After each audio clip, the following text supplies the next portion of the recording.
আলহামদুলিল্লাহ, আল্লাহর কাছে শুকরিয়া আদায় করছি। বিজয় তো অবশ্যই আনন্দের জায়গা, তবে আমি একটু আলাদাভাবে এই জিনিসটাকে বলতে চাই। আমরা এটাকে সেলিব্রেট করতে চাই না এখনই, কারণ ডাকসুতে নির্বাচিত হওয়া এটি একটি দায়বদ্ধতা মনে করি আমি। শিক্ষার্থীরা তাদের মূল্যবান ভোট দিয়ে আমাদেরকে তাদের প্রতিনিধিত্ব করার সুযোগ দিয়েছেন। 1 বছর আমাদের হাতে সময় রয়েছে। এই 1 বছরে আমরা শিক্ষার্থীদের জন্য কাজ করে যেতে চাই। কাজ করার পরে যদি আমি তৃপ্ত হই, আমি মনে করি যে আসলে আমার সর্বোচ্চটুকু দিয়ে শিক্ষার্থীদের পাশে থাকতে পেরেছি, তখনই আসলে আমি সেলিব্রেটটি করতে চাই আর কি। তো আমাদের এখন হচ্ছে কাজের পরিকল্পনা করা, কর্মসূচি নির্ধারণ করা, যে ইশতেহারগুলো দিয়েছি সেগুলো বাস্তবায়নের জন্য রূপরেখা নিয়ে চিন্তা করার সময়। তো আমাদের যাত্রা জাস্ট শুরু হয়েছে। যেদিন দায়িত্ব শেষ করব সেদিনই যেন সেলিব্রেট করতে পারি, সেজন্য আপনাদের কাছে দোয়া চাই। ইনশাআল্লাহ শিক্ষার্থীদেরকে শুরুতে ধন্যবাদও জানাতে চাই, তারা আমাদের উপর আস্থা রেখেছেন। আমি বাংলাদেশ ইসলামী ছাত্র শিবির সমর্থিত ঐক্যবদ্ধ শিক্ষার্থী জোট থেকে কার্যনির্বাহী সদস্য পদে নির্বাচিত হয়েছি। আমার নাম রায়হান উদ্দিন। আমি ঢাকা ইউনিভার্সিটির ইংরেজি বিভাগের 58 সেশনের শিক্ষার্থী। আসসালামু আলাইকুম, আমি উম্মে সালমা। ইসলামী ছাত্র শিবির সমর্থিত ঐক্যবদ্ধ শিক্ষার্থী জোট থেকে আমি কমন রুম, রিডিং রুম ও ক্যাফেটেরিয়া সম্পাদক পদে নির্বাচিত হয়েছি। আমি আমার জায়গা থেকে কমন রুম, রিডিং রুমের যে বাস্তবসম্মত যে সমস্যাগুলো আছে সেগুলোও সমাধানে কাজ করব ইনশাল্লাহ, এবং ভবিষ্যতে যে সমস্যাগুলো আসবে সেগুলো নিয়েও কাজ করব ইনশাল্লাহ। এবং আপনি যে কোয়েশ্চেনটা করলেন যে বিবাহিত নারীরা আমাদের হলে আসলে থাকতে পারে, অনেকেই থাকেন না, বিয়ে হলে বের হয়ে যান।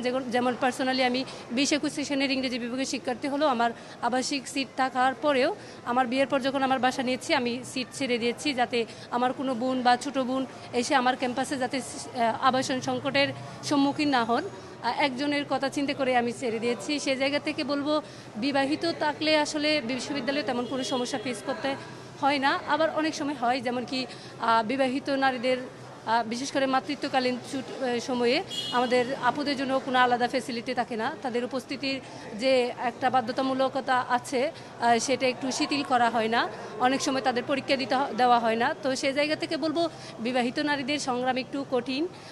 আমার জায়গা থেকে আমি চেষ্টা করব আমি আপুদের জন্য কিছু করার, এবং আরও দেখেছি আমাদের আপুরা মা হন, তারা ক্লাসে আসেন বাচ্চা নিয়ে, তাদের বাচ্চা রাখার জন্য আলাদা কোনো কর্নার বা আলাদা কোনো স্পেস আমাদের নেই। সেই জায়গা থেকে দেখা যায় আমাদের নামাজ রুম বা কমন রুম অনেক ছোটো, এগুলোতে তারা বাচ্চাদের রাখেন। এই ক্ষেত্রে বাচ্চারাও স্বাচ্ছন্দ্য বোধ করে না এখানে, আর হচ্ছে আপুরাও স্বাচ্ছন্দ্য বোধ করেন না। ক্লিনিংয়ের বিষয় আছে, ফিডিং করানোর বিষয় আছে। সেই জায়গা থেকে আমি চেষ্টা করব প্রত্যেকটা কমন রুমে যাতে আমার যে বোনেরা মা হন তাদের জন্য আলাদা একটা কর্নার রাখা, এবং হচ্ছে অনাবাসিক যে স্টুডেন্টগুলো আসে তারা তো এখানে খাওয়ার কোনো সুযোগ এবং খাবারগুলো তেমন মানসম্মত না।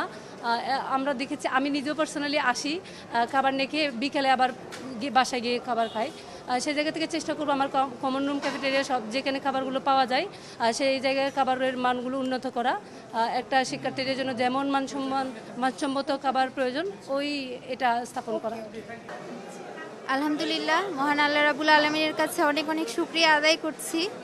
আল্লাহ রাব্বুল আলামিন আমাকে সম্মানিত করেছেন এবং ঢাকা বিশ্ববিদ্যালয়ের শিক্ষার্থীদের প্রতি অনেক বেশি কৃতজ্ঞতা জ্ঞাপন করছি, যাদের সচেতন ভূমিকায় এই যে হিজাবোফোবিয়া আছে, হিজাবোফোবিয়াকে বিরুদ্ধে আমরা কাজ করার একটা সুযোগ পেয়েছি। সেজন্য আমার বিশ্ববিদ্যালয়ের সকল ভাই বোনদের প্রতি অনেক বেশি শ্রদ্ধা জানাচ্ছি, অনেক বেশি কৃতজ্ঞতা জানাচ্ছি এবং অনেক বেশি দোয়া চাইছি তাদের যে ভরসা করে তারা তাদের মূল্যবান ভোট আমাকে দিয়ে তাদের প্রতিনিধি নির্বাচন করেছে, আমি যেন সেই ভরসার জায়গাটা রাখতে পারি, সেজন্য সকলের কাছে দোয়া চাইছি। এখানে আসলে ব্যাপারটা হচ্ছে আপনি যাকে যত বেশি মজলুম বানাবেন জনতা তার পক্ষে তত বেশি দাঁড়াবে।